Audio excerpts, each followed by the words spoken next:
Channel 3, 4, 5, 6। मेरी बात सुनो। टारगेट मेरे पीछे है और मैं जख्मी हो चुका हूं। मेरे पास गन भी नहीं है। इंद्राणी मुझसे 5 फीट की दूरी पर है। मैं मर जाऊंगा, लेकिन इंद्राणी को मारने के बाद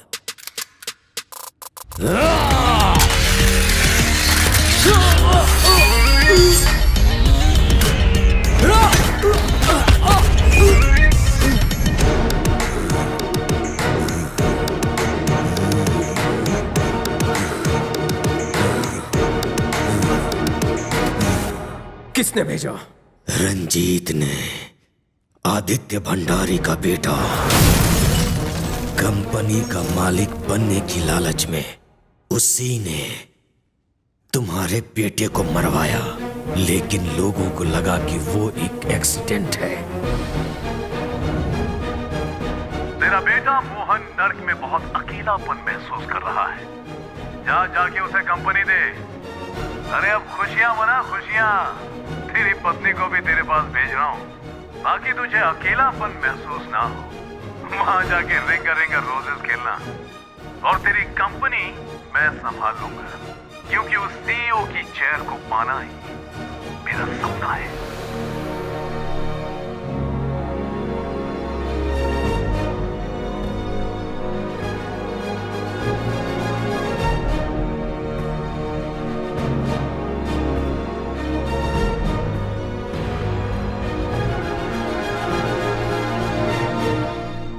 तू कौन है? अभिषेक बाटलीवाला, बिंदा का बेटा। और तुम सबकी मौत।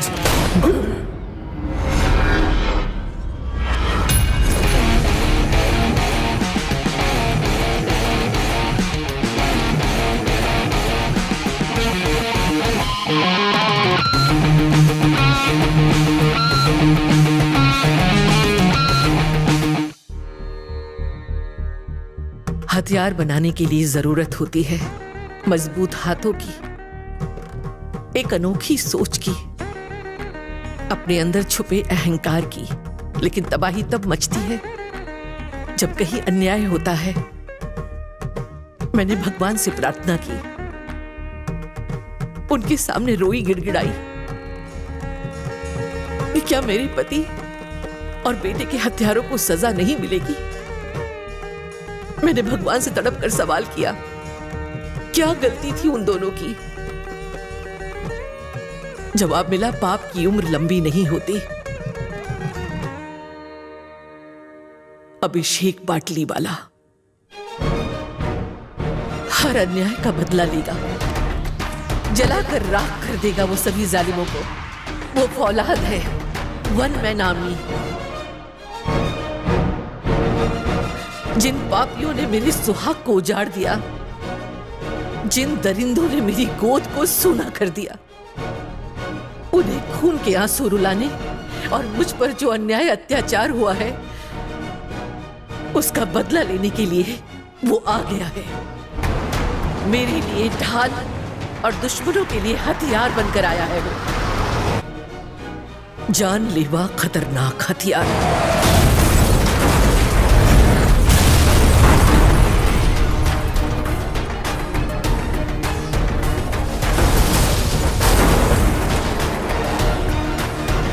जिसका वार सिर्फ और सिर्फ न्याय के लिए होता है।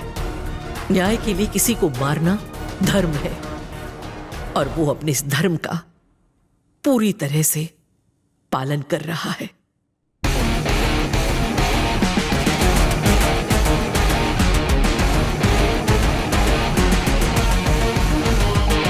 मैं वापस आ गया हूं। मेरे पप्पा और भाई को जिन लोगों ने मौत के घाट उतार दिया, उन सारे दुश्मनों का खून मेरे अपनों के लिए पिंडदान होगा।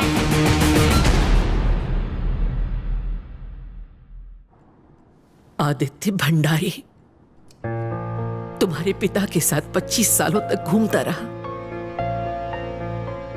उनका खून चूसता रहा। उसके बेटे रंजीत को हमने अपना बेटा माना, इंटरनेशनल ऑपरेशन का सीईओ बनाया, लेकिन कंपनी के लालच में उसने हमारे साथ गद्दारी की और हमारे परिवार को खत्म कर दिया। आखिर क्यों? उस कुर्सी के लिए मैं अपने पप्पा को और भाई को खो चुका हूं, लेकिन अब वो कुर्सी मेरी होगी। शतरंज का खेल उस वक्त तक चलता है जब तक किसी एक राजा की मात नहीं होती। रंजीत को मरना होगा, क्योंकि इस खेल का राजा मैं हूं। अपने पिता की मौत के बाद रंजीत कभी भी उस बिल्डिंग के अंदर नहीं गया, अब क्यों जाएगा? जाएगा, मैं उसे लाऊंगा। I have plan B.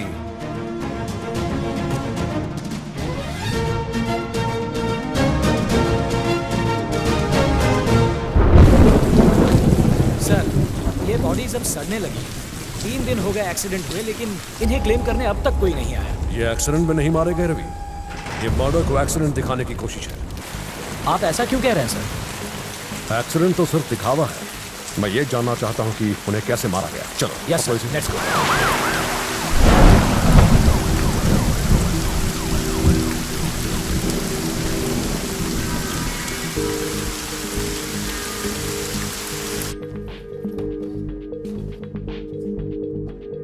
ये कॉन्फिडेंशियल है। आप बोलिए। ये मेरा सेक्रेटरी है, यही रुकेगा। आपके हस्बैंड का केस लगभग सॉल्व हो चुका है। यह साफ साफ सुसाइड का केस है। उसके पीछे शायद फैमिली प्रॉब्लम्स या बिजनेस प्रॉब्लम्स हो, या फिर हो सकता है आपकी वजह से उन्होंने सुसाइड किया हो। क्या?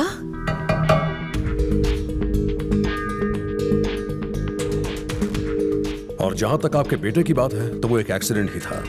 उसमें ज्यादा कुछ सोचने की जरूरत नहीं है। नशे में ड्राइव कर रहा होगा। 3 दिन पहले पास ही एक एक्सीडेंट हुआ था, क्या आपको मालूम है? जी नहीं। बहुत बड़ा एक्सीडेंट था। कार के चीथड़े उड़ गए। उसमें 7 लोग थे। सभी मर गए। सुना तो होगा, उसके बारे में कुछ बताइए। लता जी के मधुर गानों में मैडम जी खोई थी, वो भी हेडफोन पहनकर। उन्होंने कुछ नहीं सुना। मैं यहां मैडम से बात करने के लिए आया हूं।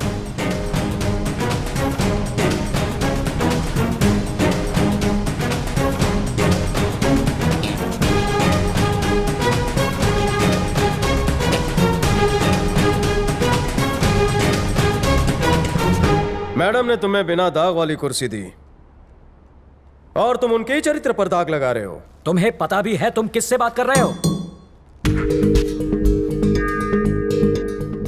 इतने दिन हो गए आपके हस्बैंड और बेटे को मरे हुए। इन्वेस्टिगेशन के बारे में पूछने के लिए आपने एक भी कॉल नहीं किया। अजीब बात है ना? सजा देनी हो या फिर भुगतनी हो, हम चील की तरह चिल्लाते नहीं। थैंक्स। पुलिस भले ही हर मुजरिम को ना पकड़ पाती हो मैडम, लेकिन मुझे जिसके ऊपर शक होता है उसे मैंने अपनी जिंदगी में आसानी से बचकर निकलने नहीं दिया, है ना रवि? जी सर। आप जैसे ईमानदार ऑफिसर्स की हमारे देश को जरूरत है। आप मुजरिम तक पहुंचे, यही मेरी दुआ है।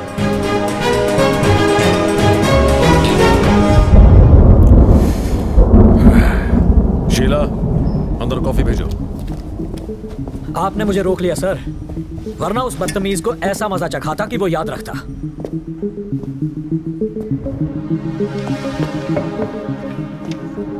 कौन है वो? कौन है जिसके हर एक इशारे पर इंद्राणी चल रही है?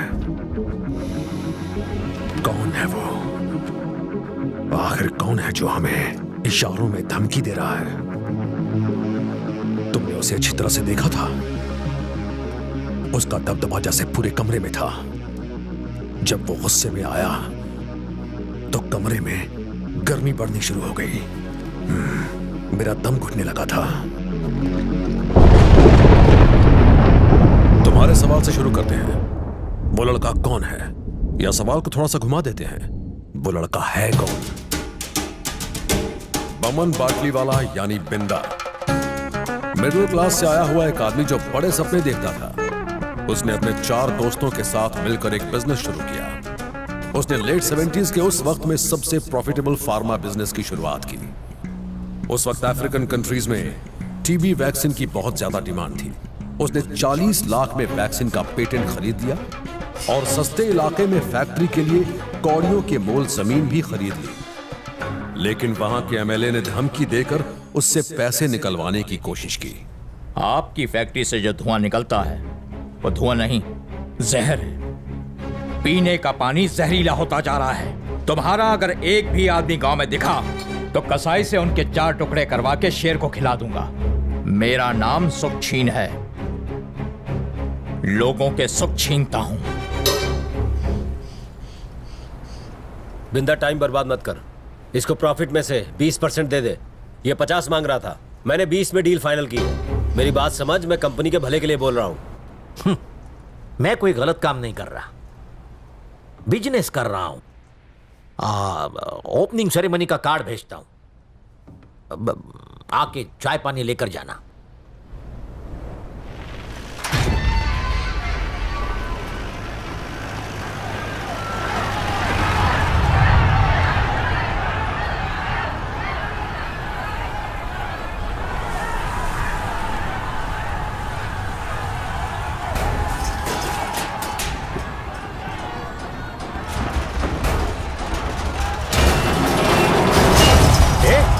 चलो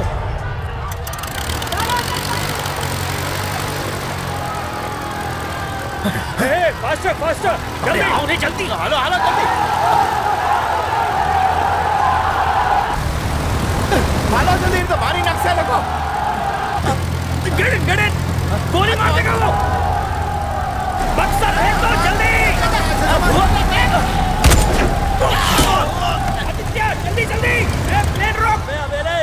जब मैंने बोल दिया था कि 20% तुझे दिलाऊंगा तो सबको लेके क्यों आ गया? उसमें आधा हिस्सा मेरा भी तो था। मैं कैसे भी करके बिंदा को राजी कर लेता, लेकिन तूने सब गड़बड़ कर दिया। मैंने जिसे अपना समझा उसी ने मेरे साथ धोखा किया। अरे उसको छोड़ो, आ जाएगा। आप आओ, जल्दी आओ। बिंदा बिंदा, मेरी बात तो सुनो, मुझे एक मौका तो दो। हाथ दो। चल जल्दी आजा। वो एमएलए तुम्हारा साथी है ना, उसी से मदद मांगो। मुझे धोखा देकर मेरे साथ कैसे आ सकते हो?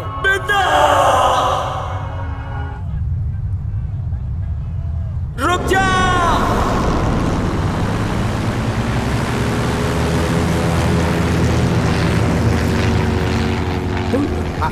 आराम से, बिंदा कुछ नहीं होगा, टेंशन मत ले। ना चाहते हुए भी एमएलए को अपनी इमेज को बचाने के लिए आदित्य भंडारी को मारना पड़ा। बिंदा ने एमएलए को खून के इल्जाम में गिरफ्तार करवाकर उसी जगह दुनिया की सबसे बड़ी वैक्सीन फैक्ट्री लगवाई और अरबों रुपए कमाए। आईच्या गावात याच्यात तर काहीच नाही। ओह माय गॉड, बिंदा, इसमें तो फॉर्मूला है ही नहीं। ये आदित्य ने हमारे साथ बहुत बड़ी गद्दारी की है।